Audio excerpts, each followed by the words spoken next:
ማቲያስ ፈርናንዴዝ ወደ ማንቸስተር ዩናይትድ፣ ሞርጋን ጊብስ ዋይት ወደ አርሰናል፣ ኤሊየት አንደርሰን ወደ ማንቸስተር ሲቲ፣ ዳርዊን ኑኔዝ በድጋሚ ወደ ሊቨርፑል፣ ማርኮ ኩሪያ ወደ ማንቸስተር ዩናይትድ እንደዚሁም ደግሞ ሁሊያን አልቫሬዝን ሌሎችንም ተጫዋቾች አካትቼ በዛሬው ዕለት በእነዚህ ተጫዋቾች ዙሪያ የተሰሙ አዳዲስና ሰበር የዝውውር መረጃዎችን ይዤላችሁ መጥቻለሁ። መረጃውን ማቀርብላችሁ ነው ፍሬፓኔን። ቪዲዮውን ኮፒ ሊንክ፣ ላይክ፣ ሪፖስት እያደረጋችሁ እስከ መጨረሻ አብራችሁ እንድትከታተሉ ጋብዛለሁ። በቅድሚያም ከዳርዊን ኑኔዝ መረጃ ስንጀምር የቀድሞ የሊቨርፑሎቹ የአሁኑ ደግሞ የአል ሂላሉ አጥቂ ዳርዊን ኑኔዝ ወደ ቀድሞ ክለብ ወደ ሊቨርፑል ሊመለስ እንደሚችል መረጃዎች እየጠቆሙ ይገኛሉ። በዛሬው ዕለት በወጡ መረጃዎች መሰረት ዳርዊን ኑኔዝ ከሳውዲው ክለብ ከአል ሂላል ጋር ኮንትራቱን ለማቋረጥ ከስምምነት ላይ ደርሷል።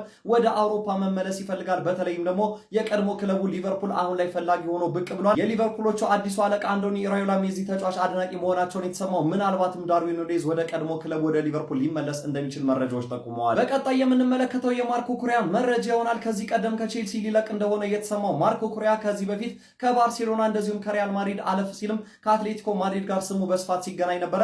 በርከት ያሉ የአውሮፓ ክለቦች የዚህ ግራ ተመላላሽ አድናቂ ቢሆኑም አሁን ደግሞ የዚህ ተጫዋች ፈላጊ ሆኖ ብቅ ያሉት ማንቸስተር ዩናይትዶች ለረጅም ጊዜ ግራ ተመላላሽ ምትክ አድርገው ማስፈረም እንደሚፈልጉ መረጃዎች አመላክተዋል። ባለፉት ሳምንታት ስሙ በስፋት ከአርሰናል ከፒኤስጂ እና ከባርሴሎና ጋር ተያይዞ የቆየው አርጀንቲና አጥቂ ሁሊያን አልቫሬዝ በዛሬው ዕለት ደግሞ የስካይ ስፖርቱ ጋዜጠኛ ፓትሪክ በርገር እንደገለጸው ከሆነ ለፍሎሬንቲኖ ፔሬዝ አዲሱ የ150 ሚሊዮን ዩሮ ፈራሚ ይሄ ተጫዋች እንደሚሆን ገልጿል። ባለፉት ሳምንታት ምንም እንኳን ስሙ በተለይም ከባርሴሎና ጋር ተያይዞ ሲነሳ የቆየው ሁሊያን አልቫሬዝ አዲሱ የሪያል ማድሪድ ሱፐርስታር ፈራሚ ሊሆን ይችላል በማለት የስካይ ስፖርቱ ጋዜጠኛ በዛሬው ዕለት አጋርቶናል። የእንግሊዛዊ አማካይ ሁነኛ ፈላጊዎች እንደሆኑ የሚነገርላቸው ማንቸስተር ሲቲዎች ባሳለፍነው ሳምንት ካቀረቡት የዝውውር ጥያቄ በተሻለ ደግሞ ለክለቡ ኖቲንግሃም ፎረስት አዲስ የዝውውር ጥያቄ እንዳቀረቡ እየተሰማ ይገኛል። ይህ የዝውውር ጥያቄ ካሳለፍነው ሳምንት ተገምቶ የነበረው የ100 ሚሊዮን ፓውንድ በላይ የዝውውር ሂሳብ እንዳቀረቡ ነው እየተነገረ የሚገኘው። ይህ ተጫዋች ማረፊያው ማንቸስተር ሲቲ እንደሚሆን በስፋት እየተነገረ ይገኛል። ከበርካታ አማካዮች ጋር ስማቸው እየተያዘ የሚገኘው ማንቸስተር ዩናይትዶች ከኤደርሰን ቀጥሎ ደግሞ የዌስትሃሙን አማካይ ፖርቹጋላዊ ማቲያስ ፈርናንዴዝን ለማስፈረም የመጀመሪያ ጥያቄ ለማቅረብ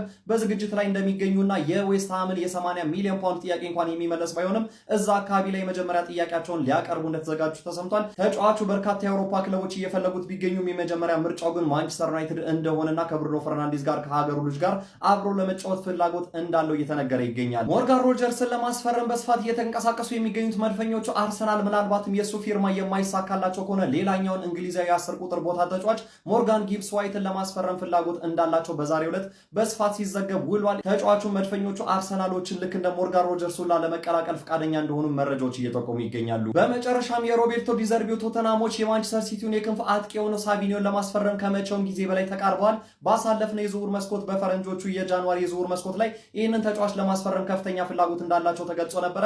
አሁን ላይ ግን ከተጫዋቹ ጋር በግል ከስምምነት ላይ እንደደረሱና ከክለቡ ማንቸስተር ሲቲ ጋርም ከስምምነት ላይ ለመድረስ መቃረባቸውን ተገልጿል። በዕለቱ የተሰሙ ታማኝነት ያላቸውን የዝውውር መረጃዎች ይዤላቸው የቀረብኩት ፍሬፓ ነበርኩ። በእነዚህ ዝውውሮች ዙሪያ ያላችሁን ሀሳብ ኮሜንት ሴክሽን ላይ አጋሩኝ። እንደነዚህ ፈጣን እግር ኳስ መረጃዎችን በቀጣይም ለማግኘት የፕላስ ምልክቷን በመንካት የሜዳ ስፖርት ቤተሰብ ይሁኑ።